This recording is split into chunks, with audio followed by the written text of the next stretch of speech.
සේපුවේ අභිරහස 15 වෙනි පරිච්ඡේදය දර්ශනයේදී හා ඉන්පසුව පිප්ගේ සෙල්ලම් කාමරය තුළ ඔවුහු වාඩි වූහ. ලැරි විසින් සපයන ලද චොක්ලට් බෑගයක් ඔවුන් අතර විය. "හරි, අපි හැම එක්කෙනෙකුටම මොනවා හරි දෙයක් වාර්තා කරන්න තියෙන බව පේනවා," පැටි කීවේය. "පළමුවෙන්ම ගෑල් ළමයි, කොහොමද ඔයාලගේ වැඩ?" "ඩේසි, පෙට්ස්." පෙට්ස් හා ඩේසි ඔවුන්ගේ කතාව ආරම්භ කළහ. "ෂෝ මුණ ගැහුණු එක වාසනාවක්," ඩේසි කීය. "එයා හරිම ස්වීට්. එයා නම් මේක කරන්න නැතුව ඇති පැටි." "ඒත් අකුර මසා තිබුණු ලේන්සුව තමා ප්‍රශ්නේ," බෙට්ස් කීය. "අයියෝ පැටි, එයා බොන්නෙත් අපි දාපු සිගරට් කොටවල ජාතිමයි. ප්ලේයර්ස්." "හරි, වෙනත් හුඟ දෙනෙකුත් බොන්නේ ඒවම කියලා ගූන් මහතා සමහරවිට සොයා ගනීවි," පැටි කීය. "ඒ ලේන්සුව වැඩි ගැන නම් මට හරිම කනගාටුයි. අපි ඒ ලේන්සුවේ ඒ අකුර දැම්මේ ඇයි කියලා මට දැන් හිතෙනවා." "අපි ඒක දැම්මේ බොරු හෝඩුවාවකට කියලා ගූන් මහත්තයාට කියන්න ඕන කියලා ඔයාට හිතෙන්නේ නැද්ද පැටි?" ඩේසි ඇසුවාය. "ඒ ලේන්සුව හින්දා ගූන් මහතා අහිංසක ෂෝ පස්සේ වලවන එක මට දරා ගන්න බෑ. ඒකෙන් මොනවත් ඔප්පු කරන්න බෑ," පැටි කීවේ බොහෝ දුරට කල්පනා කරමින්ය. "ඒක එයාගෙම වුණත් එදා හැන්දෑවේ නැතිව වෙනත් දවසක බිම වැටෙන්න පුළුවන් නේද? ඒකෙන් යමක් ඔප්පු කරන්න ගූන් මහතාට පුළුවන් වෙයි කියලා මම හිතන්නේ නෑ." "මාත් එහෙමයි හිතන්නේ. ඒ වුණාටත් ගූන් මහත්තයාට පාපොච්චාරණය කරලා අභිරහස විසඳන්න තියෙන අවස්ථාවට මම බාධාවක් ලෑස්ති කරගන්න කැමති නෑ." "හරි හරි," ඩේසි කීවාය. "මට විතරයි ඒකේ භයානකකම දැනෙන්නේ. ඔය ගෑල් ළමයි දෙන්නා ඉතා හොඳට වැඩේ කරලා තියෙන එක ගැන මම කියන්න ඕනේ," පැටි කීය. "බොහොම වැදගත් තොරතුරු ගොඩක් ඔයාලට ලැබිලා තියෙනවා. ලැරි, පිප්, ඔයගොල්ලන්ගේ වැඩේ කොහොමද?" එවිට ලැරි සහ පිප් මැනේජර් හමු වූ අවස්ථාව විස්තර කළහ. ඔහු පැවසූ දේ සියල්ල සවිස්තරව කීය. පැටි ආශාවෙන් සවන් දෙමින් සිටියේය. "හොඳයි, ඉතාම අගෙයි," ඔහු කීවේ ළමුන් දෙදෙනාගේ විස්තරය අවසන් වූ විටය. "නිදිපෙති දාපු තේ එක අරන් ගිය බොයිසි බවට දැන් කිසිම සැකයක් නෑ." "හොඳයි, තේ එක මැනේජර් අරන් ගිය හින්දා එයාම මේක කළා වුණත් වෙන කෙනෙකුට උදව් කරන්න පුළුවන් වුණත් මේ සිද්ධියට දැන් එයා ගෑවිලා ඉන්නේ. නිදිපෙති වල දිය වුණේ නැති හරිය ඉතිරි තේ එකේ තියේවි කියලා එයා හිතන්නේ නැතුව ඇති. බොයිසි වගේ අයට එවැනි දෙයක් අමතක වෙන එක පුදුමයක් නොවේ." "හරි, අද පස්වරුවේ එයාව මුණ ගැහෙමු," ඩේසි කීවාය. "තව වැඩක් ගැන කියන්න මට අමතක වුණානේ පැටි. අද පස්වරුවේ තියෙන ෂෝ එකෙන් පස්සේ හැමෝගෙම අත්සන් ගන්න ෂෝත් එක්ක අපි කතා කරගත්තා. ඒ වෙලාවේ අපි බොයිසිවත් මුණ ගැහෙමු." "හරි, හොඳයි. ඔයාලා පුදුම විදිහට වැඩ කරලා තියෙනවා," පැටි කීවේ සතුටිනි. ඉන්පසු ලැරි පැටිගේ කාර්ය පිළිබඳව විමසීය. පිපින් පැවසූ සියලුම කරුණු ඔහු ඔවුන්ට කීය. "ෂෝ එකෙත් හැම සාමාජිකයෙක්ම මැනේජර් එක්ක වෛරයෙන් ඉන්න එක නම් විහිළුවක් වගේ. එහෙම නේද?" ඔහු කීය.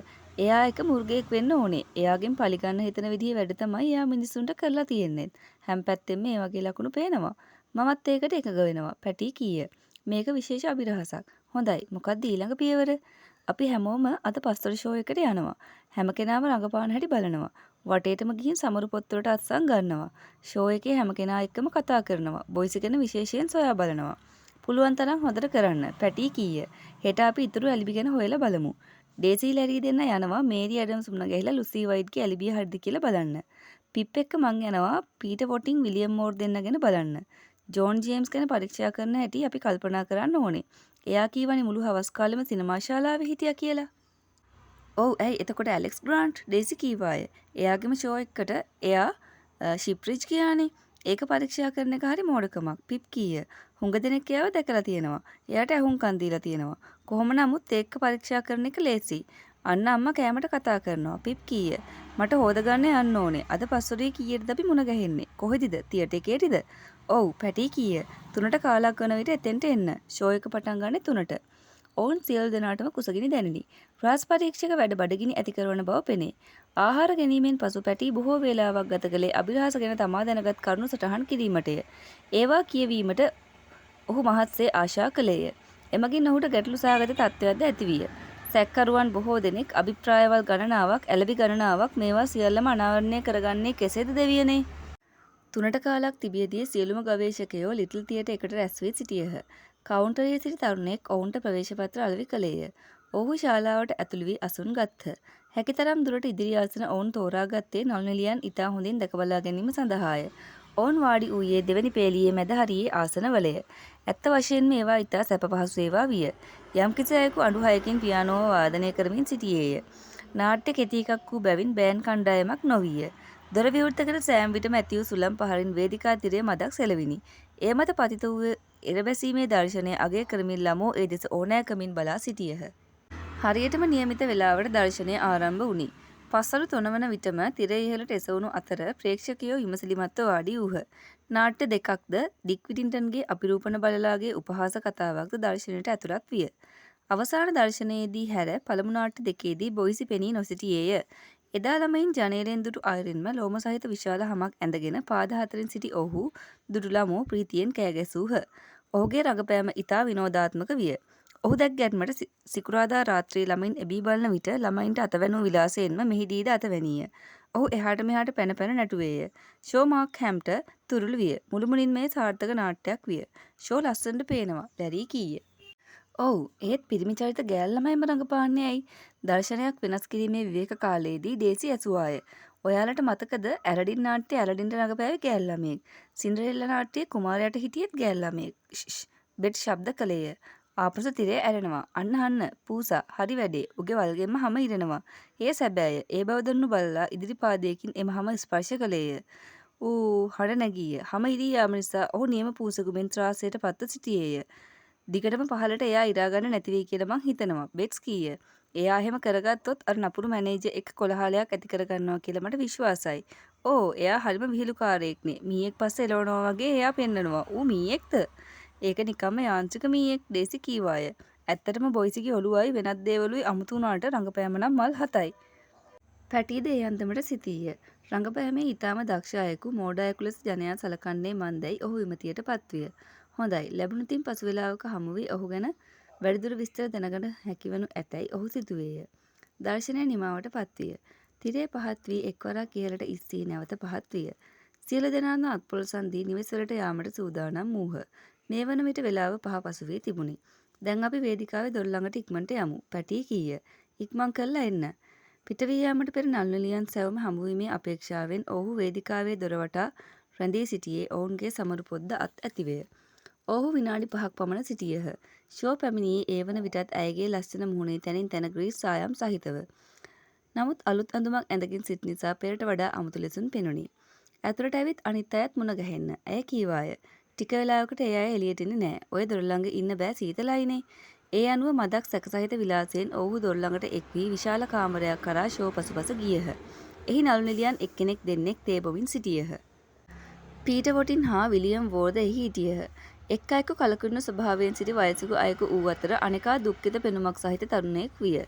වේදිකාවේ දුරු තරමටම ඔහු ලස්සන නොවිය.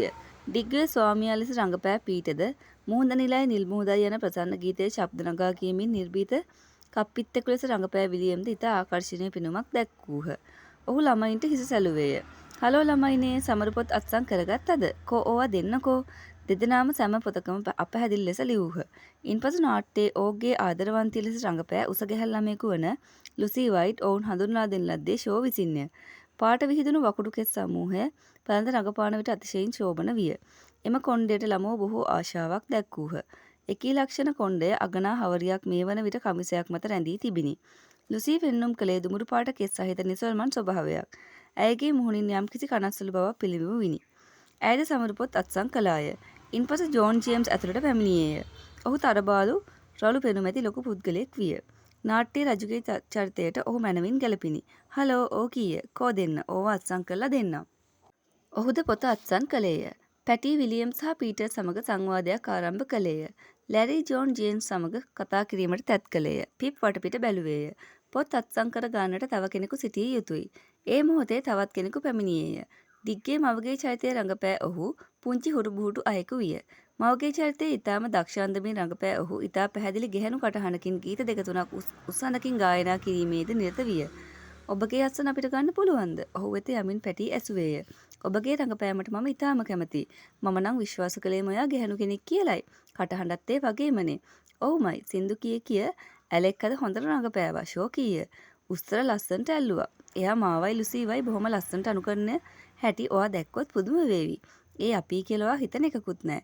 එයා දැන් අපි අතැල්ලා යන්නනි ලෑස්ති. වෙට්සෙන් කණ්ඩායමට බැඳෙන්නයි එයාගේ සූදානම. එයා එහෙම තමා හිතන් ඉන්නේ නේද ඇලෙක්? තරමක් ව්‍යාජ හඬකින් ජෝන් ජේම්ස් ඇතුවේය.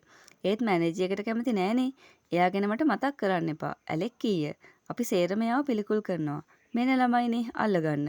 මගේ අත්සන වලට කියවන්න පුළුවන් වෙයි කියලා මං හිතනවා. ඔහු සමරු පොත් ළමයින්ට විසිකලේය. පැටි තමාගේ පොත දිගහැර බැලීය. ඇලෙක් ග්‍රාන්ට් යනුවෙන් අමාරුවෙන් කියමීමට හැකි වූ කටු අකුරින් ලියා තිබූ ඔහුගේ අස්තන දුටුවේය. ෂෝ සිනාසුනි. එයා හැම විටම ලියන්නේ ඔහොම තමයි. කාටවත් කිසි දවසක කියවන්න බෑ. ඔහුගේ අම්මටවත් ඔයාගේ අකුරු කියවන්න පුළුවන් කියලා මං හිතන්නේ නෑ ඇලෙක්. ඇයටත් බෑ. ඇලෙක් කීය. මම ගෙදර යනකම් එයා බලාගෙන ඉන්නවා ඒවා කියව ගන්න. ඉතින් මටත් ඒවා කියවන්න බැහැනේ. සියලු දෙනාම සිනාසුනහ. හරි. දැන් හුඟක් වෙලා ගියා. ඇලෙක් කීවේ බෙල්ල වටා කහපාට ස්කාර්ෆ් එකක් ඔතා ගනිමින්ය. හෙට හමුවෙමු. ඔයාලා කවුරුත් අද රෑ මැනේජර්ගේ ඔලුවට තට්ටු කරන්න එහෙම නෑ නේද?